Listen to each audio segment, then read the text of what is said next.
आर'नाइ 5G YouTube channel नायगिरि लोगो नोंथांमोननिसिम दिनैनि गोदान भिडिअआव आरो फिन खेबसेबाव बरायफिनबाय। दिनैनि गोदान भिडिअआनो जाहैबाय सेल्फ हेल्प ग्रुपनि आइजोफोरनि महिला उद्यमिता अभियान स्किमाव जाय बिथांमोना एप्लाइ खालामनानै दोनदों। जुदि नोंथाङा अमृत ब्रिकन आन्दोलन हाबाफारियाव दंफां गायनानै फट' एंगारदोंमोन, दा नोंथांमोननि सार्टिफिकेट नोंथांमोननो होनाय राननाय खामानिया जागायबाय। मानो होनोब्ला नैबे अमृत ब्रिकन आन्दोलन दंफां गायनाय हाबाफारियाव जाय बिथांमोना दंफां गायनानै फट' आपल'ड खालामदोंमोन, दा नोंथांमोननो गभर्नमेन्टआ गांफा गांफा सार्टिफिकेट नोंथांमोननो होगोन। लोगोसे नोंथाङा बे सार्टिफिकेटखौ नोंथांनि सेल्फ हेल्प ग्रुपनि भिअ बिथांमोननिफ्राय नोंथाङा मोननो हागोन आरो नोंथाङा नैबे एप्सनि जोहैबो नोंथांनि सार्टिफिकेटखौ नोंथाङा बहननानै लानो हागोन। जुदि नोंथाङा नैबे अमृत ब्रिकन आन्दोलन दंफां गायनाय हाबाफारिनि सार्टिफिकेटखौ डाउनल'ड खालामनो हायाखै, नोंथांमोना भिडिअखौ जोबजासे नायलांबाय थाबानो जाबाय।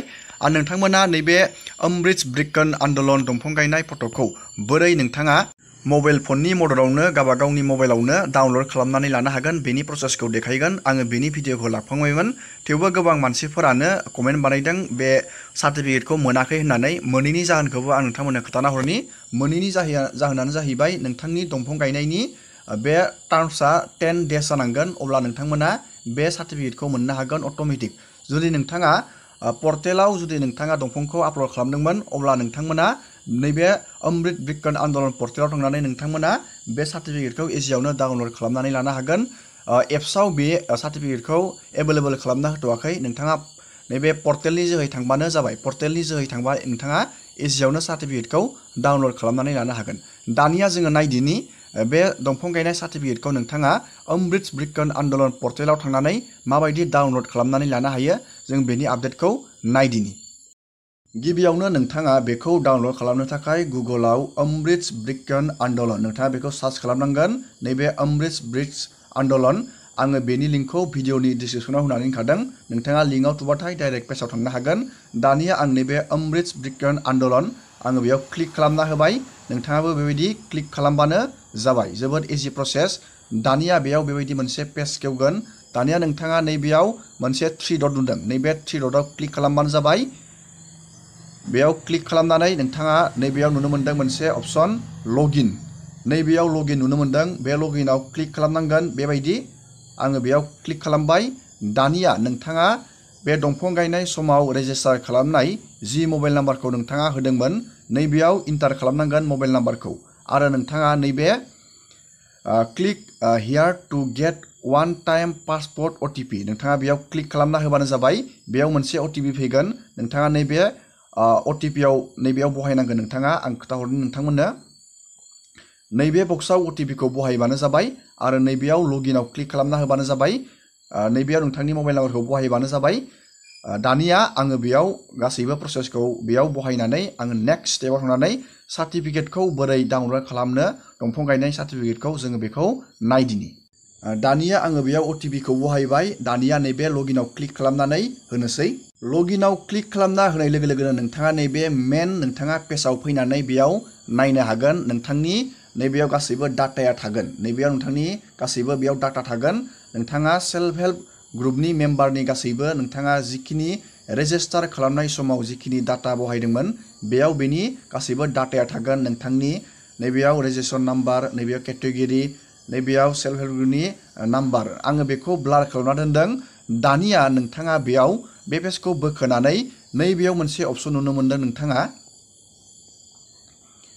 नैबेयाव मोनसे अपसन नुनो मोनदों डाउनल'ड, नैबेयाव सार्टिफिकेट मोनसे अपसन नुनो मोनदों। नोंथाङा बेयाव क्लिक खालामना होनाय लोगो लोगोनो नोंथांनि दंफां गायनाय सार्टिफिकेटआ डाउनल'ड जागोन। आं दानिया बेयाव क्लिक खालामना होबाय। बेबायदि बेयाव क्लिक खालामना होनाय लोगो लोगोनो जोंनियाव दसे थानानै सार्टिफिकेटआ डाउनल'ड जागोन। दानिया बेयाव डाउनल'डनि मोनसे अपसन ओंखारबाय। नोंथाङा नैबे डाउनल'ड एगेनाव नोंथाङा क्लिक खालामना होबानो जाबाय। जोंनिया दानिया सार्टिफिकेटआ डाउनल'ड जाबाय दं। जों दानिया सार्टिफिकेटखौ नायदिनि। सार्टिफिकेटआ डाउनल'ड जाबाय, जों दानिया बेखौ अपेन बानायबाय। नोंथाङा नैबेयाव नुनो मोनदों बे अमृत ब्रिकन आन्दोलन दंफां गायनायनि सार्टिफिकेट। नोंथाङा बेखौ मोजाङै लाखिना दोनबानो जाबाय। सेल्फ हेल्प ग्रुपनि आइजोफोरा बेखौ नोंथांमोननो गोनांथि जागोन। नोंथांमोना बेबायदिनो मबाइल फननि मददाव दंफां गायनाय सार्टिफिकेटखौ नोंथाङा बेबायदि डाउनलड खालामनानै लाबानो जाबाय। दानिया नायदिनि जाय बिथांमोना महिला उद्यमिता दाख्लैबावै दंफां गायबाय, नोंथांमोननो नैबे महिला उद्यमिता अभियान स्किमनि रांखौ गभर्नमेन्टआ माब्ला प्रभाइड खालामगोन बेनि बागै CMआ मा बाथ्रा बुंदों जोङो दानिया भिडिअनि जोहै नायदिनि। অসমত আমি নতুন নতুন ব্যৱস্থা কিছুমান সৃষ্টি কৰাৰ কাৰণে প্ৰচেষ্টা কৰি আছো। এই জিলা উপায়ুক্তৰ সন্মিলনখনত আমি কেনেকৈ যোৱা কিছুদিনত মই ঘোষণা কৰা আঁচনিবিলাক ৰূপায়ণ কৰিব পাৰোঁ, সফলভাৱে ৰূপায়ণ কৰিব পাৰোঁ। 2 অক্টোবৰৰ পৰা আমি বসুন্ধৰা 3 আৰম্ভ কৰিম। বাল্য বিবাহৰ বিৰুদ্ধে এটা ডাঙৰ অভিযান আৰম্ভ হ'ব নৱেম্বৰ ডিচেম্বৰত। ইয়াৰ মাজত নিযুত মইনা আঁচনি আৰম্ভ হ'ব। ইয়াৰ মাজত মুখ্যমন্ত্ৰীৰ মহিলা উদ্যমিতা আঁচনিখন আৰম্ভ হ'ব। ইয়াৰ মাজত অৰুণোদয় 3.0 আমি নতুনকৈ আৰু বহুত হিতাধিকাৰীক লগত লৈ অৰুণোদয় আঁচনিখন সম্প্ৰসাৰণ কৰিব খুজিছোঁ। তাৰ বিষয়ে আমি আলোচনা কৰিলোঁ।